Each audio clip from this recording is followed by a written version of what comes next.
I, 34 male, work as a commercial construction project manager, putting in 60-hour weeks to keep our lives comfortable, or at least, what I thought was comfortable. My ex-wife, 32 female, works in corporate HR. We had been married for 4 years and together for 6. I really thought we were operating as a team. We owned a nice house in the suburbs, had a solid joint savings account, and were even talking about starting a family next year. I handled the heavy stuff like the mortgage and the utilities. She handled the groceries, day-to-day things, and our vacation fund. It seemed like a totally fair, equitable split. The whole illusion shattered on a totally mundane Tuesday evening. I was sitting at our shared home office desktop, just trying to locate our property tax documents from last year for a refinancing application we had been discussing. My wife was out at a networking event downtown. I clicked open the File Explorer and noticed a strange folder right there on the desktop labeled Contingency. I figured it was some overflow work file, but I clicked it anyway.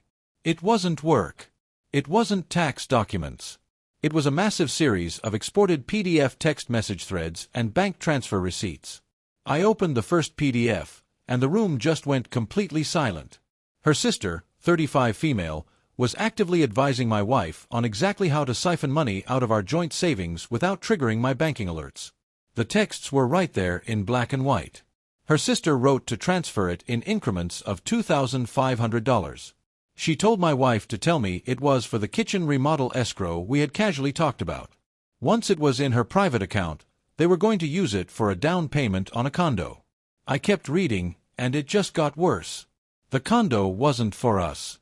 It was for my wife and her affair partner. She had been sleeping with some guy from her HR firm for 8 months. Her sister knew absolutely everything.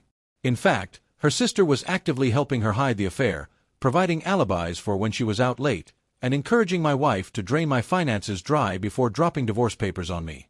Her sister's texts were just full of pure venom. She was saying things like how I work too much anyway, how I owe my wife for ignoring her, and how she should just get the cash and file the paperwork before I even knew what hit me. My wife's responses were the part that really broke whatever trust one had left. She was fully on board and driving the bus. She texted back that she just needed to keep me distracted for another month until my annual construction bonus cleared the joint account, and then she was out. I pulled up our joint savings portal immediately. The balance, which should have been sitting at a very healthy $45,000, was down to $12,000. She had been bleeding it dry for 2 months while I was buried in dirt and blueprints on commercial construction sites. I didn't say a word when she got home. She walked in smelling faintly of expensive gin and peppermints, and I just asked how the networking event was. She sighed incredibly dramatically, complaining about how exhausting her career was and how little I understood her daily stress. I just nodded and agreed with her. I poured her a glass of water, kissed her on the forehead, and went to bed. The next morning, I called out of work. I drove straight to the office of the most ruthless, highly rated family law attorney I could find in my county. My lawyer listened to the whole story, reviewed the printed PDFs I had brought with me, and immediately mapped out a strategy. Under our state laws, half of that money in the joint account was legally hers, but the other half was mine.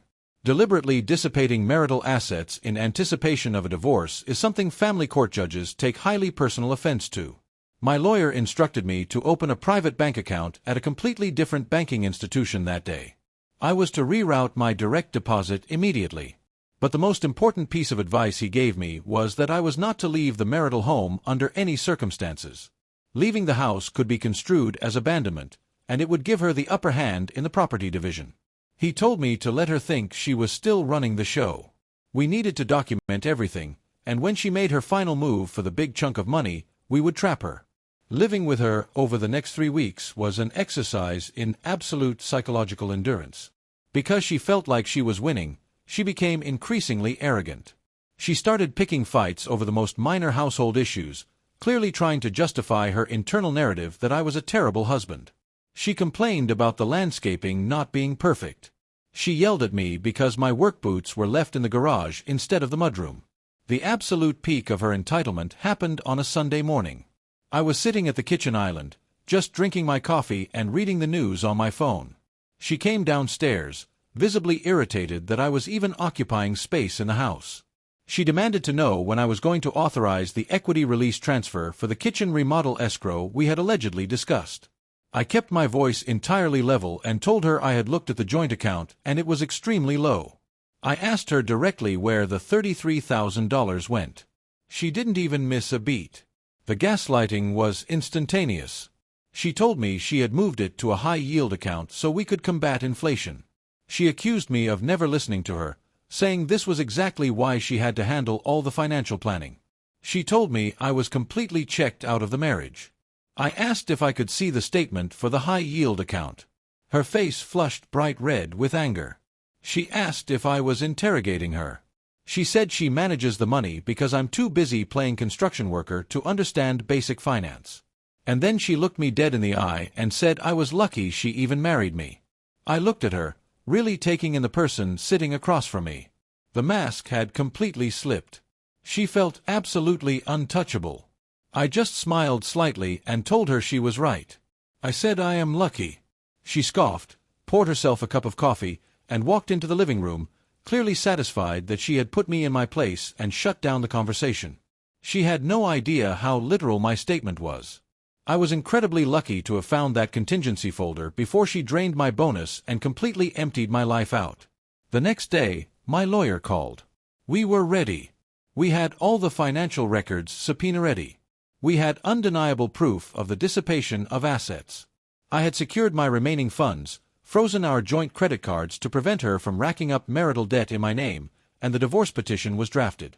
I was filing under grounds of adultery and requesting an unequal distribution of assets due to her blatant financial theft. Now, I just needed to serve her. I could have easily had a process server show up at her fancy corporate office, but she was highly concerned with her public image. Causing a massive scene at her work would just give her ammunition to play the victim to her friends and family. I needed a completely controlled environment where she felt she was entirely in charge, right up until the trap snapped shut.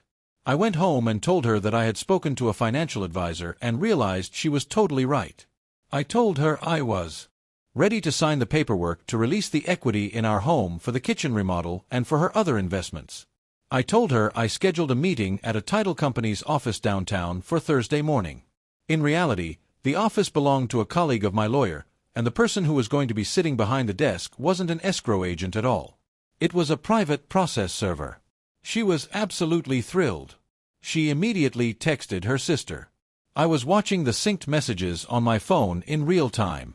She texted her sister that I had caved, that we were signing the equity release, and that she was finally getting the rest of the money. The morning of the meeting, she dressed impeccably. She wore a tailored designer suit, projecting the image of a highly successful, dominant corporate executive. She casually mentioned that she was bringing her sister along to review the documents because her sister had a good eye for contracts. I knew exactly why her sister was coming. She wanted a front-row seat to watch my financial execution. She wanted to gloat. We arrived at the office suite at 10 in the morning. The receptionist directed us to a very polished glass conference room. My wife and her sister sat on one side of the heavy oak table, whispering to each other and smiling like they had just won the lottery. I sat on the opposite side, keeping my face completely blank. The process server walked in. He was wearing a sharp suit and carrying a thick manila envelope. He set his briefcase down, looked directly at my wife, and asked for her ID to verify her identity for the notarization process. She confidently handed over her driver's license. He inspected it, nodded, handed it back, and then slid the thick manila envelope all the way across the table. She reached for her fancy pen and asked what the documents were, assuming it was the equity line agreement. The process server kept his voice completely neutral and just said, "No, ma'am. You have been served." Then he turned around and walked right out of the conference room. My wife just stared at the envelope. Her sister frowned and leaned over to inspect it. My wife tore open the seal and pulled out the thick stack of documents. The bold legal header rested right at the top. Petition for dissolution of marriage. Underneath that were the filings for the temporary financial injunctions, immediately freezing all her assets, and the exhibits listing her secret bank accounts and the full legal name of her affair partner. Sitting right on top of the legal filings was a small, high-quality stationery card I had purchased the day before. She opened it with visibly shaking hands. Inside, in my absolute neatest handwriting, I had written a short message. It said, "Thank you for showing me exactly who you are. The contingency plan is cancelled, and you're right, I am extremely lucky." The color drained from her face so fast I genuinely thought she was going to pass out right there in the chair.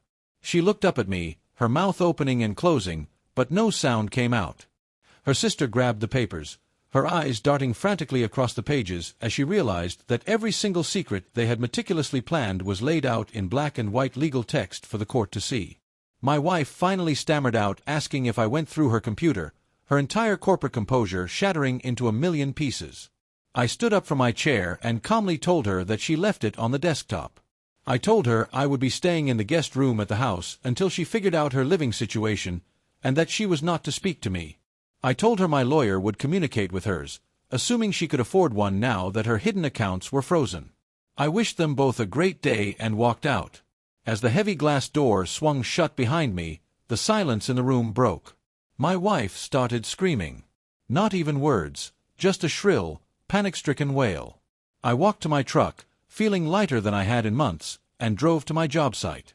Later that afternoon, I received a text from a mutual friend who worked in that same office building. My wife had been completely hysterical in the lobby. Her sister had to physically support her and drive her home because she was shaking way too hard to operate her own vehicle. But the aftermath was an absolute masterclass in entitlement and dirty tactics. She realized she was completely cornered, so she decided to go scorched earth. 3 days after being served, and realizing I wasn't going to leave the house like she wanted, she marched straight into the local courthouse and filed an ex parte petition for a temporary restraining order. She claimed to a judge that I had physically threatened her and she feared for her life.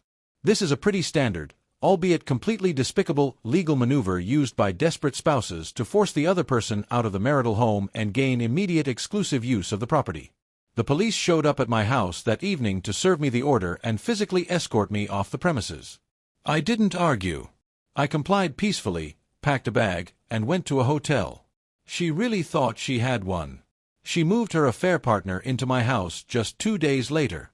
What she didn't know was that my lawyer had warned me she might try exactly this maneuver, and we were more than ready for it. When the mandatory hearing for the restraining order took place 10 days later, she sat on the witness stand and actually wept. She detailed a completely fabricated story about me throwing plates and cornering her in the kitchen on the night before the police removed me. My lawyer calmly stood up and introduced 2 pieces of rock-solid evidence.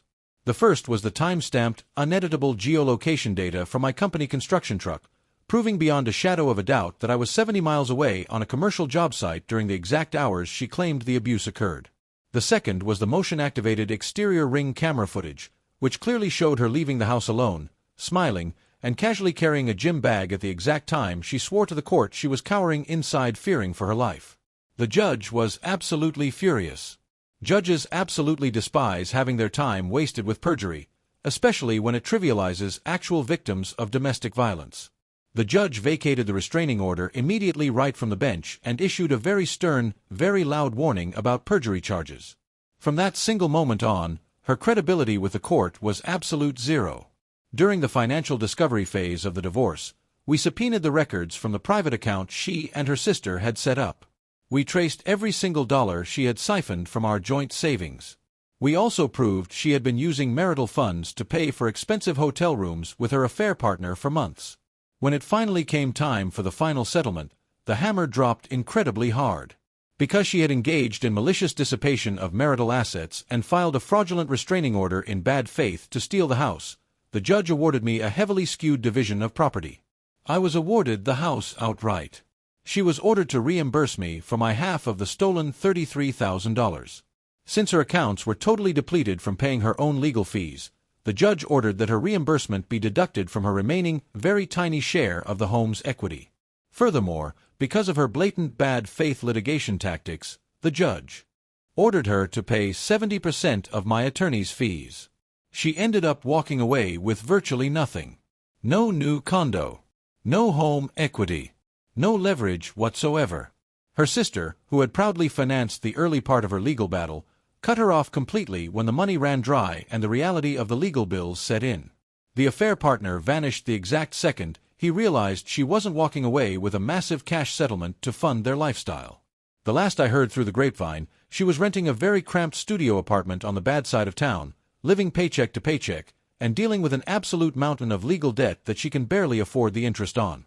I sold the house a few months later because I didn't want the memories. I took my equity, combined it with my savings, and bought a beautiful, quiet piece of land out in the country. I just focus on my career, my peace of mind, and surrounding myself with people who actually value honesty and loyalty. Sometimes the trash takes itself out, but occasionally you have to pack it into a manila envelope, slide it across a conference table, and watch the show. If you want more satisfying stories about entitled people getting legally and systematically dismantled, make sure to hit that subscribe button. It's totally free, and unlike my ex-wife, it won't secretly drain your bank account.